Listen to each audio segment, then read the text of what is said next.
We investigate real-world cyber attacks, true cybercrime, data breaches, phishing scams, dark web operations, and AI-powered fraud techniques, all broken down in clear, engaging storytelling narratives. Our mission is simple: educate, expose, and empower. Paul Cyber, signing in. Exposing Case File 003. Before we begin, ask yourself this. What if your life depended on electricity and someone turned it off with a phone call? That's not just a storyline. It happened. And if you're watching this video right now, you're already vulnerable. This isn't just about firewalls and pop-ups. This is about real lives being lost when cybercrime meets critical care. So before we go any further, hit subscribe. Because what you're about to witness is the kind of digital terror that no mainstream news outlet fully explains. This is the truth behind the shadows, where ransomware isn't just about files. It's about life support machines shutting down in the dark. Disclaimer: this video is intended for educational purposes only. It does not support or promote illegal activity of any kind. Viewer discretion is advised. It started with a phone call, not a dramatic hack, not some sci-fi keyboard montage. Just a quiet, calm voice on the line, pretending to be an IT contractor for one of the largest hospital networks in the Midwest United States. That voice didn't ask for passwords. It gave them. He said, "We detected abnormal activity on your power management dashboard. We need to patch the API right now." He sounded professional, knew the jargon, even had the right escalation code from the vendor. 10 minutes later, the hospital's OT, operational technology, was bridged, and through that bridge came DarkFlicker. This wasn't your typical ransomware gang.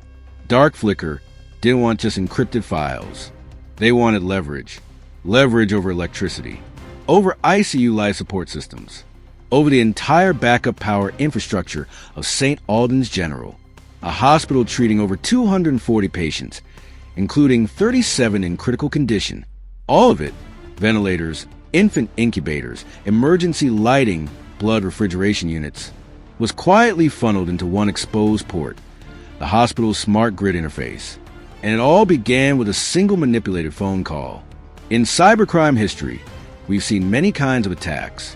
2017, WannaCry crippled over 200,000 systems, hitting UK hospitals so hard that surgeries were cancelled. 2021, Connie ransomware brought Ireland's National Healthcare Service to its knees. But what happened at St. Alden's was different. This was cyber extortion using physical control. Because the moment DarkFlicker gained access, they didn't send a ransom note right away. They waited, silently, for 12 hours. Just long enough to map out every circuit and backup system, every battery relay, every failover. And then, at precisely 4:03 a.m., while most of the overnight tech team was asleep, they flipped a virtual switch. The power went out. Inside the hospital, chaos erupted. Monitors blacked out. Respirators stopped. A pregnant woman in labor screamed as her fetal heart monitor froze mid-pulse. In the ICU, a 7-year-old boy on assisted breathing began to code. Emergency lights blinked on for 6 seconds, then failed. The diesel generators? Locked by DarkFlicker. Their software had been remotely bricked. Inside the control room, frantic engineers stared at screens filled with one message. This is not about money. It's about attention. You have 3 hours to pay, or the power stays dead. They demanded $6.8 million in Monero, untraceable, unstoppable, and to prove they were serious, DarkFlicker uploaded a live feed from the infant NICU, filmed through a hijacked security camera. Their caption: "This is how cold things get when you ignore us." The hospital board hesitated, but patients were dying. By 6 a.m., 2 ventilator-dependent patients were gone. Nurses were pumping oxygen by hand, in the dark. And even the local police department, responding with backup generators, couldn't restore the grid. Why? Because everything was digital, even the circuit breakers. DarkFlicker had done their homework. They weren't just cybercriminals. They were electrical warfare tacticians. How did we get here? Simple.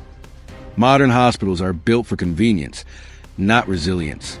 Over the last decade, U.S. hospitals have rapidly adopted smart systems, automated lighting, HVAC, power routing, even AI-driven life support coordination. But what they didn't do was secure those systems.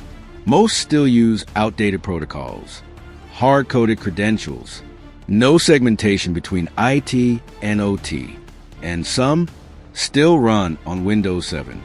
DarkFlicker found a perfect storm, a mix of arrogance, oversight, and an exhausted cybersecurity budget. All they had to do was call. The ransom was paid under duress at 6:27 a.m., 17 minutes before sunrise.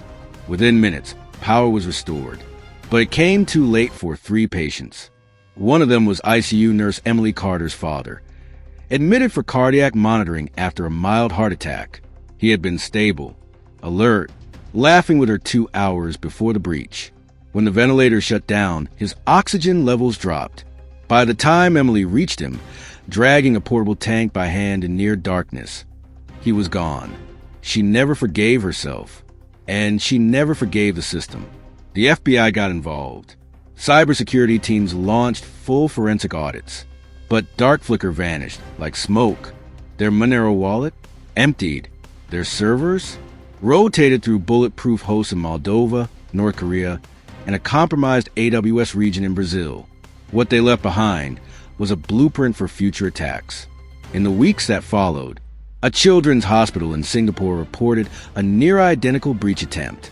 A retirement facility in Germany experienced unexplained power surges. And a major East Coast cancer treatment center quietly paid a $12 million ransom to avoid media coverage. DarkFlicker's code had gone viral, sold on dark web forums under names like BlackGrid and Volt Ransom. The emotional toll was immense. Nurses resigned. Executives stepped down. Some families sued, citing cyber negligence. And in the shadows, other threat actors began replicating the model, because power grid ransomware is the new frontier. It's no longer about locking up patient records. It's about controlling whether patients live or die. And in that equation, the victim is no longer just data, it's human breath. Here's what's most disturbing. Most hospitals still aren't ready. A 2024 audit of over 100 U.S. medical centers found that 63% had no network segmentation between smart power systems and public Wi-Fi. 48% had at least one internet-facing OT port with default credentials. And 71% had no ransomware response plan for grid-related attacks. This isn't a glitch. It's an extinction-level blind spot. As AI makes phishing smarter, voice cloning easier, and social engineering more precise, we're just one deep fake call away from another St. Alden's. So how do you protect yourself, your family, your hospital? Here are 5 things you must know right now. 1. Ask hospitals about their OT security. When visiting a facility, ask how their life support systems are segmented from the internet. If they don't know, that's a red flag. 2. Push for air-gap backups. Hospitals must maintain offline configurations for critical infrastructure, not just EHRs. 3. Learn to recognize deepfake audio. Ransomware groups are now using AI-generated voices to impersonate vendors or IT staff. Be suspicious of any urgent call asking for system access. 4. Demand security audits. Local communities have power. Petitions, FOIA requests, and local news exposure can force hospitals to strengthen defenses. 5. Support legislation. Push for national mandates on OT cybersecurity standards in healthcare. Because without regulation, convenience always wins over safety. Digital crime is no longer just in your inbox.